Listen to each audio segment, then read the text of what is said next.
Hey, it's Gord and PJ. Gord and PJ. Yeah, this is PJ, or as Pasha calls her, he named her. Pasha calls her PJ Milk Lollipops. And I'm still not even sure why. That was what he chose, and that has stuck. PJ just sat here with me for a whole talk. I sat here and talked to you and complained and bitched and smiled and cried. No, I didn't cry. And then I realized I hadn't pressed record.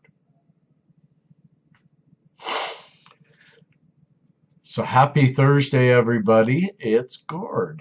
Let me try to repeat what I just went through. I went through probably 10 minutes of talk.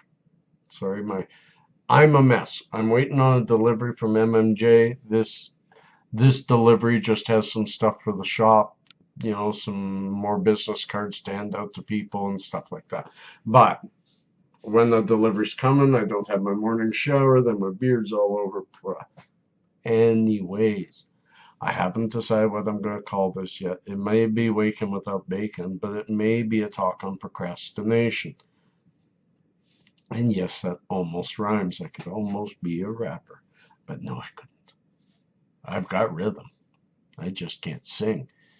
Too much of a speech impediment. Most of you don't know that I have a speech impediment. My son has a speech impediment. Mine's mostly managed. I wouldn't say gone. So what do I mean by, well, y'all know what I mean by waking without baking, but I want to discuss it as to what it really means. I know that when I put out these videos, there's still that one nervous Nelly that won't speak but puts a thumbs down anytime I complain that I'm in pain. It seems to have because the ones that are very uplifting just never get the thumbs down anymore. So this person, I think, is just really, really picky on my content, and that's okay. But speak, tell me what's wrong, and we can change it. Doesn't really matter. What matters is that I'm still going to do videos of many, many different walks of my life because I'm a cannabis coach. That's what I do. I help you all with this. If you know what I go through, you know what you could possibly go through. I'm sure there are a lot of single parents that watch me that say, oh, I'm not even going to comment because I don't want anyone to know I'm a single parent using medicinal marijuana. It's quiet now. I'm not going to say anything. I kind of wish I hadn't done this. No, I don't. But I could have probably put all this aside if I wasn't so out there with my activism. But my activism has to cost me, or it is an activism. I get that, even though sometimes the cost is pretty high. It isn't just our right to be an activist, it's our obligation. When things are wrong, we have to fight them, not just for ourselves, but for those around us and those that we don't even know. So what do I deal with today because of restrictions on my rights to my medicine? As of 18 o'clock last night, I couldn't take any more medicine. Last night wasn't too bad and I slept okay. But I woke up 1 hour ago with an awful migraine. I know when a migraine's coming, and it's almost here. Even just looking at the camera right now, I see an aura around it. My tummy, I've already thrown up twice. The migraine's coming. Why is it coming? Well, there's many reasons, but in Calgary, it's the Chinook. We have really, really warm weather today and tomorrow. It's just plowing through here and it's hurting. I could, if it wasn't for these restrictions. One nice shot of shatter, followed by a shot of shatter, and then maybe another shot of shatter. And the brain opens up, lubricates, adjusts to the new barometric pressure that it's under, and I get through the headache. In fact, it usually goes away before it seats. But I'm not allowed to. I'm not allowed to, because for the protection of my son, I must live with this migraine. I have no other migraine medicine. I'm off of all other medicines. So the rules basically say it doesn't matter how sick you are, look after your child. And we're going to make it so that you get sick every time, because you have to stop medicating 48 hours prior to getting them. So by the time I get my son, I'm sick. That is really, really rude. So, you know what though? And this segues into the procrastination talk. I am on the verge of solving all of this.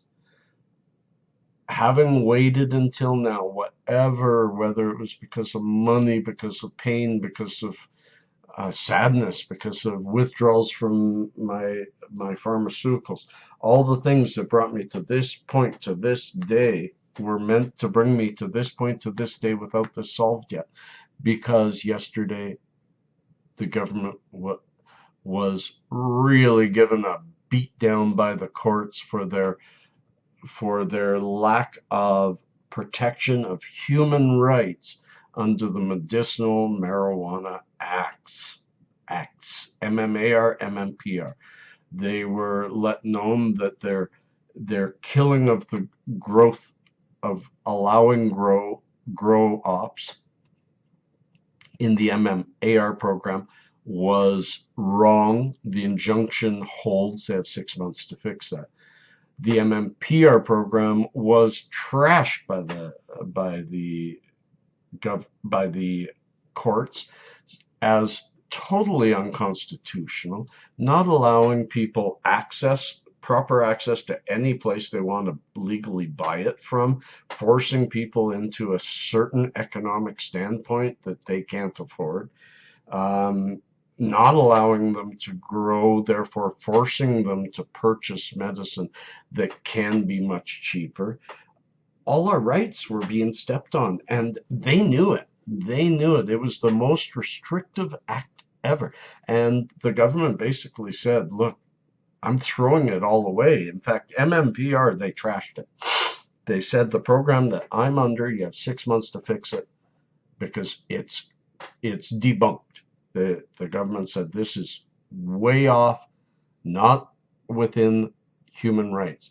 Well, as the leaders of the court push that downward, that these laws have to protect our rights, it's going to be so simple to go back into court this year and say, I want my rights back. I want my child back while I'm healthy. Things are really, really looking good. Really looking good. As well as they look very, very strong that my son is not going to be able to travel to Russia. Absolutely ridiculous that she thinks that she can try to take all my money yet spend it on a trip to Europe. I'm sorry. She even said, she proved it. For the last 3 years in a row, Pasha's gone and spent months with his grandparents. And, oh, his grandparents have to see him again. His grandparents on my side have only seen him once in the past year because I can't afford to take him there because I only get him 2 days out of every 2 weeks and I'm in pain. And that grandpa is only 1,000 kilometers away. It's a 10-hour drive. So she restricts him going to visit that grandpa. Grandma died without seeing him for 3 years. And yet she insists that for his rights, he needs to see his grandparents in Latvia every single summer, taking away my rights to be with my child.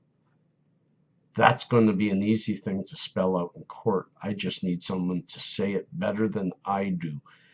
I used to be really good at this, and maybe I can be good at it again. I got a good fire under my belly now. So I want you to all know, although today's going to be a really strong pain day for me, and I think tomorrow too, I'm pulling myself out. I'm pulling myself out. And I will be putting up an ad. So those of you who are listening in Calgary, I'm putting up an ad. I want a roommate in this house. It's a big house. It's in southeast of Canada, southeast of Calgary, uh, close to downtown, buses everywhere. I am renting it only to an MMAR or MMPR medical person. I This is going to be a medical house. This is going to be a safe house. So if you know anybody or can think of anybody, pass it on before I put my ad up. They may get first grabs. It will be comparable, in fact, negotiable for the price of the room. And heck, I have 5 rooms. I'm only in one. Pasha uses the other one 2 days out of 14. There are many possibilities of how 1 or 2 people could rent. I have an entire basement and a garage. It's a big place. Love, peace, harmony. Cheers. Look for people without smiles. Pass them on. Or if you can't put one on today, find people who are smiling. Watch them. It's contagious. Peace and cheers.